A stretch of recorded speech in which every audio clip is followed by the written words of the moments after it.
นมขมอยคือจีพนมได้มีประวัติในเรื่องเปร่งจ้าจ้าระหว่างขมายสถิตในดมบอลเปรย์พนมสระสะอาดในประเทศกัมพูชี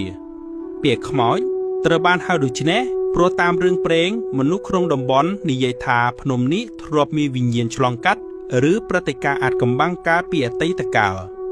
ปีเลือกกำปูพนมในไอเมื่อคืนเตสพีบดอกอ้อชาไปเคียวสระงัดตึกจโรหนึ่งตุ่มเนียบชงายตัวเมียนเรื่องเปร่งมวยจำนวนบรรทอพดอนอารอนอาจกำบังก่อพนมขมอยในแต่เชดำบอลทอมเจ็ดในประวัติศาสตร์โดยจูจอดได้บังหารปีอัตสัญญาณขมาย Phnom Kang is a mountain with ancient Khmer history and legends, located in the beautiful mountainous region of Cambodia. The word ghost is so called because, according to local legends, the mountain was once visited by spirits or mysterious events in the past. From the top of the mountain, you can see a magnificent view, lush forests, waterfalls, and distant valleys. Although some legends continue to give a sense of mystery, Phnom Kang remains a natural and bitter historical site that reflects the Khmer identity.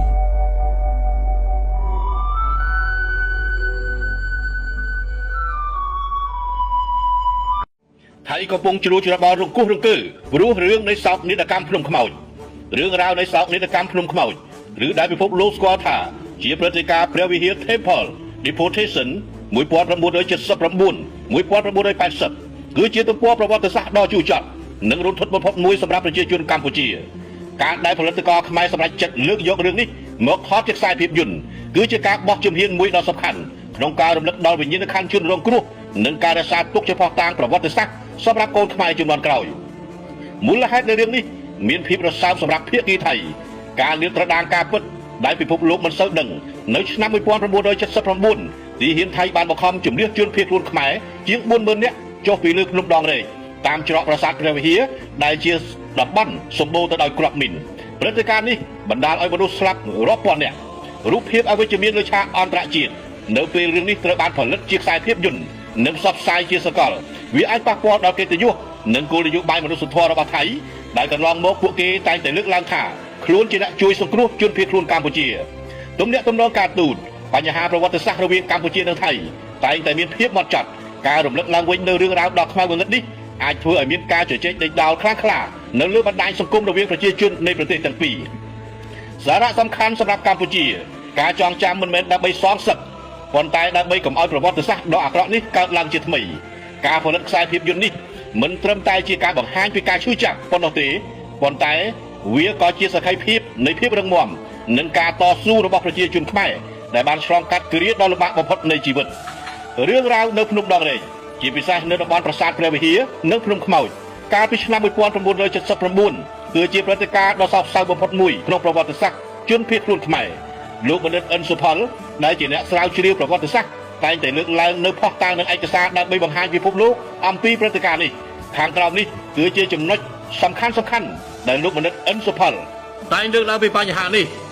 1ព្រឹត្តិការណ៍បង្ខំឲ្យត្រឡប់ Forced Repatriation នៅខែមិថុនាឆ្នាំ1979ទីហ៊ានថៃបានប្រមូលផ្ដុំជនភៀសខ្លួនខ្មែរប្រមាណជាង 40,000 នាក់ដែលបានរត់ភៀសខ្លួនពីសង្គ្រាមនិងរបបខ្មែរក្រហមរួចដឹកតាមរថយន្តយកទៅទម្លាក់ចោលនៅតាមព្រំដែនជាពិសេសនៅតំបន់ជួរភ្នំដងរែកភ្នំខ្មោច2ឯកសារអន្តរជាតិនិងភស្តុតាងលោកបណ្ឌិតអិនសុផលបានបញ្ជាក់ថាលោកមានឯកសារយោងពីស្ថាប័នអន្តរជាតិរួមមានរបាយការណ៍របស់ UNHCR ភស្តុតាងពីអង្គការសហប្រជាជាតិដែលបានកត់ត្រាពីការរុញច្រានជនភៀសខ្លួនឲ្យដើរចូលទៅក្នុងវាលមីនសក្ខីកម្មរបស់អ្នករស់រានមានជីវិតការរៀបរាប់អំពីការបង្ខំឲ្យចុះតាមចំណុចភ្នំដ៏ខ្ពស់ដែលបណ្ដាលឲ្យមនុស្សធ្លាក់ស្លាប់និងជាន់មានស្លាប់រាប់ពាន់នាក់រូបថតនិងវីដេអូអ្នកសារព័ត៌មានបរទេសដែលបានថតជាប់សកម្មភាពទាហានថៃប្រើអាវុធបង្ខំជនស៊ីវិលខ្មែរ3ការចាត់ទុកថាជាឧក្រិដ្ឋកម្មប្រឆាំងមនុស្សជាតិតាមទស្សនៈបច្ចេកទេសច្បាប់និងប្រវត្តិសាស្ត្រដែលលោកបណ្ឌិតលើកឡើងការបង្ខំមនុស្សឲ្យដើរចូលទៅក្នុងតំបន់ដែលមានគ្រាប់មីននិងកង្វះអាហារទឹករហូតមានមនុស្សស្លាប់យ៉ាងរងាលបែបនេះគឺជាអំពើដែលពិភពលោកគួរទទួលស្គាល់ថាជាឧក្រិដ្ឋកម្មធ្ងន់ធ្ងរ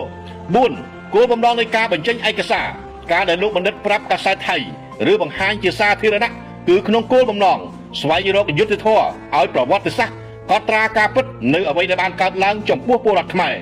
ការចងចាំកុំឲ្យយុវជនជំនាន់ក្រោយភ្លេចនូវការឈឺចាប់និងមេរៀនសង្គ្រាម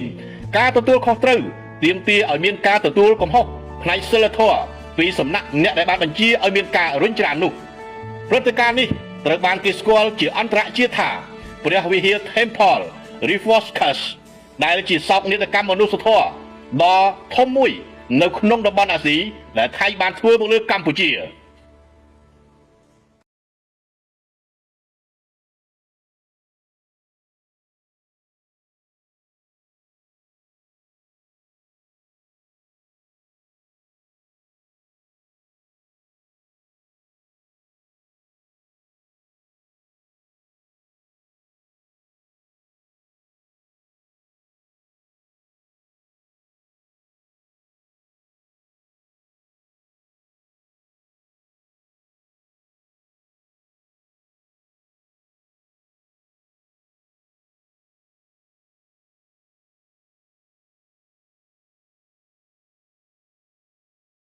ភ្នំខ្មោចហ្នឹងវាសាហាវជាងនៅពេលដែលគាត់នៅជាមួយនឹងខ្មែរក្រហមទៀតហើយពេលវេលានងហើយដែលពួកគាត់ចាប់ផ្ដើមយល់ចាប់ផ្ដើមដឹងថាពាក្យសម្ដីដែលទាហានថៃហ្នឹង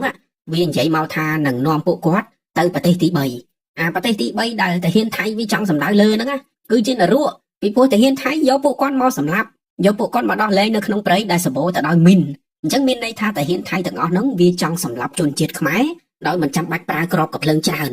ឲ្យខ្មែរយើងដើរជន់មីនស្លាប់ដោយខ្លួនឯងណាមើលទៅដូចថាវាមិនចាំបាច់សម្លាប់មនុស្សខុសខើពេកណាឲ្យយើងស្លាប់ដោយខ្លួនឯងអញ្ចឹងណាហើយវាប្រើពាក្យថាប្រទេសទី3ពេលហ្នឹងដែលពួកគាត់យល់ថាអូប្រទេសទី3ដែលពួកទាហានថៃវាចង់សម្ដៅលើគឺប្រហែលជានរកនឹងឯងវាចង់បញ្ជូនខ្មែរយើងហ្នឹងឲ្យស្លាប់ឲ្យអស់អញ្ចឹងណាហើយមីងធីតាគាត់ថាអាហ្នឹងហើយគឺជាមេរៀនមួយដែលធ្វើឲ្យគាត់អត់ទៅប្រទេសថៃទេ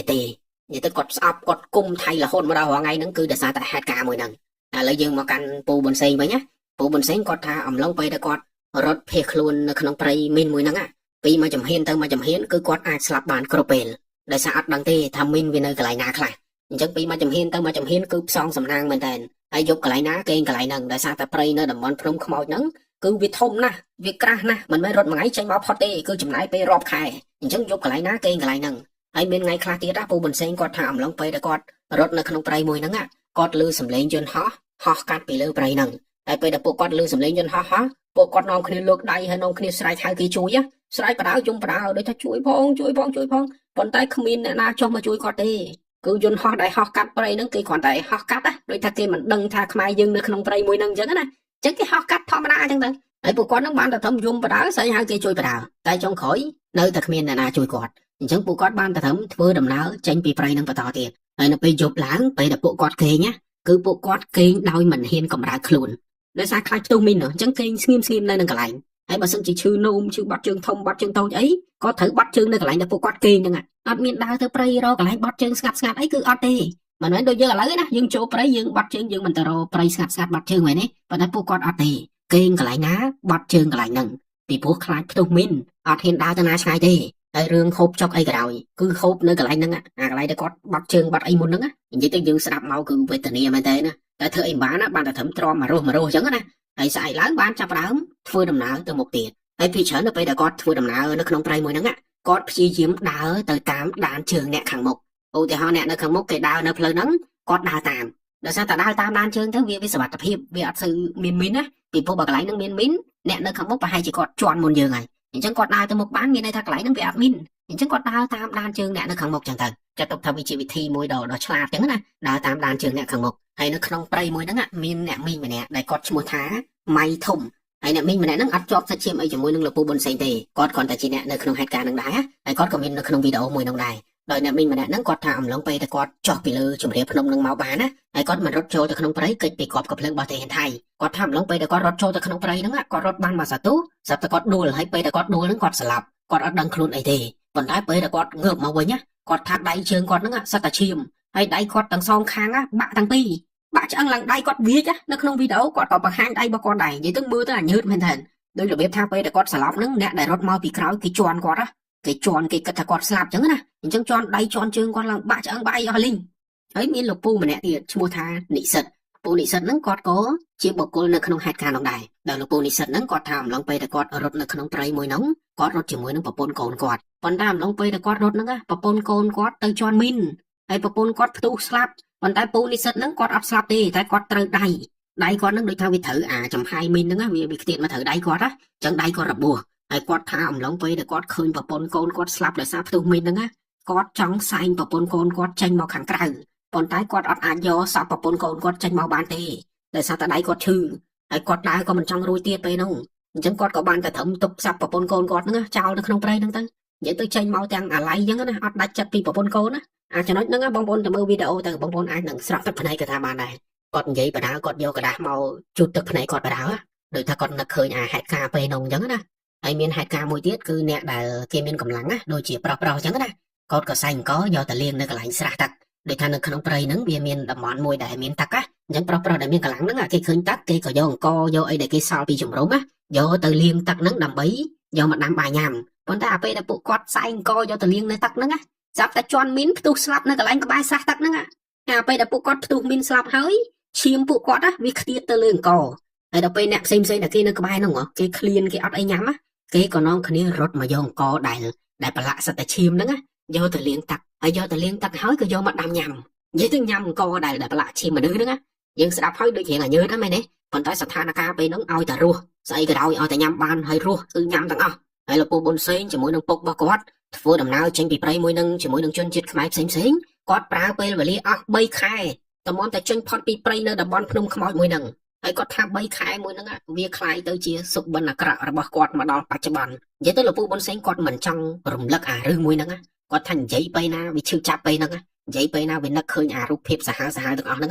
ងវាជា3ខែមួយដល់ឈឺចាប់ដែលសាហាវជាងនៅជាមួយនឹងខ្មែរក្រហមទៀតតែហ្នឹងឯងជីវិតគាត់ថ្លៃអញ្ចឹងគាត់ក៏រួចផុតចេញពីព្រៃមួយហ្នឹងទៅបានពេលហ្នឹងគាត់ចូលមកដល់ដីខ្មែរណាហើយបានគាត់ធ្វើដំណើរទៅមុខទៀតរហូតតតែទៅជួបភូមិតូចមួយដែលនៅក្នុងភូមិតូចមួយហ្នឹងគាត់ក៏បានជួបជាមួយនឹងបងប្រុសគាត់ដូចគ្នាដែលបងប្រុសម្នាក់ហ្នឹងគាត់បែកគ្នាណាពេលដែលគាត់ទៅថៃគាត់បែកគ្នាគាត់ទៅតែមកជួបគ្នាវិញឥឡូវហ្នឹងហើយដល់ពេលមកជួបគ្នាហ្នឹងទៅបានពូប៊ុនសេងជាមួយប៉ាគាត់ជាមួយបងប្អូនគាត់ចាប់ផ្ដើមមកបោះជំរំនៅបណ្ដោះអាសន្នក្នុងភូមិតូចមួយហ្នឹងទៅដែលតំបន់ដែលគាត់នៅពេលហ្នឹងគេហៅថាស្ទឹងសែនហើយពូប៊ុនសេងគាត់ថាគាត់នៅហ្នឹងបានតែមួយរយៈពេលខ្លីទេស្រាប់តែថ្ងៃមួយពុករបស់គាត់ដេញលោកពូប៊ុនសេងហ្នឹងឲ្យរត់ភៀសខ្លួនទៅថៃម្ដងទៀតហើយលោកពូប៊ុនសេងឮអញ្ចឹងគាត់មិនឆ្ងល់គាត់ក៏សួរពុកគាត់ទៅថាហេតុអីឲ្យគាត់ភៀសខ្លួនទៅថៃទៀតទាំងដែលពេលទៅនៅថៃជួបហេតុការណ៍វេទនាជាច្រើនហើយហេតុអីដេញគាត់ឲ្យទៅភៀសខ្លួននៅថៃទៀតបានពុកគាត់និយាយថានៅខ្មែរឥឡូវហ្នឹងទោះបីជាខ្មែរក្រហមត្រូវបានវៀតណាមមកបដូររលំបានពិតមែនប៉ុន្តែតាហ៊ានខ្មែរក្រហមមិនទាន់អស់ទៅណាទេ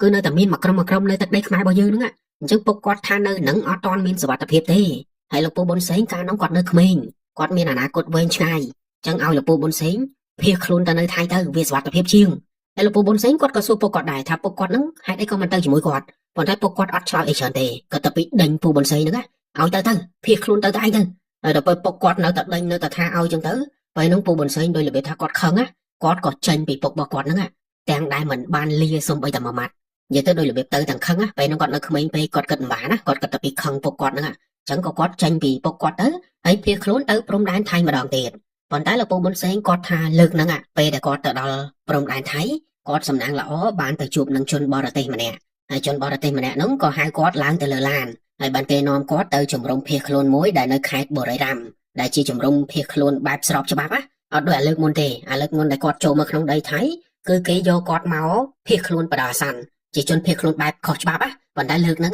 គាត់មកជំរំភៀសខ្លួនដែលស្របច្បាប់អញ្ចឹងគាត់ថាពេលដែលគាត់ទៅដល់គាត់មានអារម្មណ៍ថាសប្បាយចិត្តមែនទែនពីព្រោះគាត់ដឹងថាគាត់មកដល់កន្លែងដែលសុវត្ថិភាពមកដល់ជំរំមួយដែលមានបរទេសគេមើលការខុសត្រូវគាត់គេជួយគាត់គេផ្ដល់ចំណីអាហារឲ្យគាត់គ្រប់គ្រាន់ពេលនោះហើយដែលគាត់គិតថាគាត់រួចផុតពីសេចក្តីស្លាប់ហើយលោកពូប៊ុនសេងគាត់ប្រើជីវិតនៅក្នុងជំរំស្របច្បាប់មួយហ្នឹងបានប្រហែលជាមួយខែទេស្រាប់តែថ្ងៃមួយគាត់ទទួលបានសបុតពីបងប្រុសគាត់ហើយនៅក្នុងសបុតមួយនោះគេសរសេរថាពុករបស់គាត់បានស្លាប់បាត់ហើយនិយាយទៅបងប្រុសគាត់ផ្ដល់ដំណឹងមកថាពុកគាត់ឥឡូវស្លាប់ហើយអញ្ចឹងលោកពូប៊ុនសេងគាត់នៅលើហើយគាត់យំគាត់ស្រក់ទឹកភ្នែកហើយក៏យល់ពីហេតុផលគ្រប់យ៉ាងថាហេតុអីពុកគាត់ដេញគាត់ឲ្យភៀសខ្លួនមកនៅថៃគឺដោយសារតែនៅជំរំហ្នឹងអត់មានសុវត្ថិភាពទេអញ្ចឹងបើលោកពូប៊ុនសេងមិនភៀសខ្លួនមកថៃទេលោកពូប៊ុនសេងអាចនឹងស្លាប់ជាមួយនឹងពុកគាត់នៅខ្មែរក៏ថាបានដែរអញ្ចឹងដល់ឥឡូវហ្នឹងបានគាត់យល់ថាពុកគាត់ដេញមកថៃគឺដោយសារតែហេតុផលមួយហ្នឹងពុកគាត់ដូចថាដឹងពីសភាពការមិនទាន់សុវត្ថិភាពអញ្ចឹងបានគាត់ដេញកូនគាត់ឲ្យចេញទៅអញ្ចឹងឥឡូវគាត់នឹងដឹងដំណឹងថាពុកគាត់ស្លាប់គឺគាត់ទប់ទឹកភ្នែកអត់ជាប់ទេដូចថាឥឡូវគាត់នៅកន្លែងមួយដែលមានសុវត្ថិភាពប៉ុន្តែពុកគាត់ត្រូវស្លាប់ វាបានមួយវាបាត់បង់មួយដូចថាវាឈឺឆាប់មែនទេបងប្អូនយល់អារម្មណ៍គាត់ពេលនោះមែនទេគឺបបានឹងទទួលមែនតើហើយពូបន្សែងគាត់ថាគាត់រស់នៅក្នុងជំរំមួយនោះបានមករយៈទៅស្រាប់តែខាងបរទេសគេឲ្យជនភៀសខ្លួននៅហ្នឹងអាចស្នើទៅនៅប្រទេសផ្សេងបានឬក៏ស្នើមកខ្មែរវិញក៏បានដែរដោយសារតែពេលហ្នឹងស្រុកខ្មែរយើងលែងអីណាលែងមានសង្គ្រាមលែងមានអីទៀតហើយអញ្ចឹងចង់មកខ្មែរវិញក៏បានដែរប៉ុន្តែលោកពូបន្សែងគាត់អត់មកខ្មែរវិញទេគាត់ស្នើទៅនៅអាមេរិកហើយចុងក្រោយគាត់ក៏បានទៅនៅអាមេរិកពិតមែនហើយគាត់នៅអាមេរិករហូតមកដល់បច្ចុប្បន្នហ្នឹងមានគ្រួសារមានកូនមានចៅគឺនៅអាមេរិកហ្នឹងហ្មងហើយហ្នឹងគឺជារឿងរ៉ាវទាំងអស់របស់លោកពូបន្សែងដែលគាត់បានលើកហេតុការណ៍ដ៏សាហាវខូខើនិងឈឺចាប់មួយដែលគាត់ធ្លាប់បានឆ្លងកាត់នៅតំបន់ភ្នំខ្មោចហើយតាមពិតទៅភ្នំមកកន្លែងនោះដំបូងឡើយគេហៅថាភ្នំដងរែកគេហៅថាជួរភ្នំដងរែកប៉ុន្តែក្រោយមកគេបដូរឈ្មោះតំបន់ភ្នំ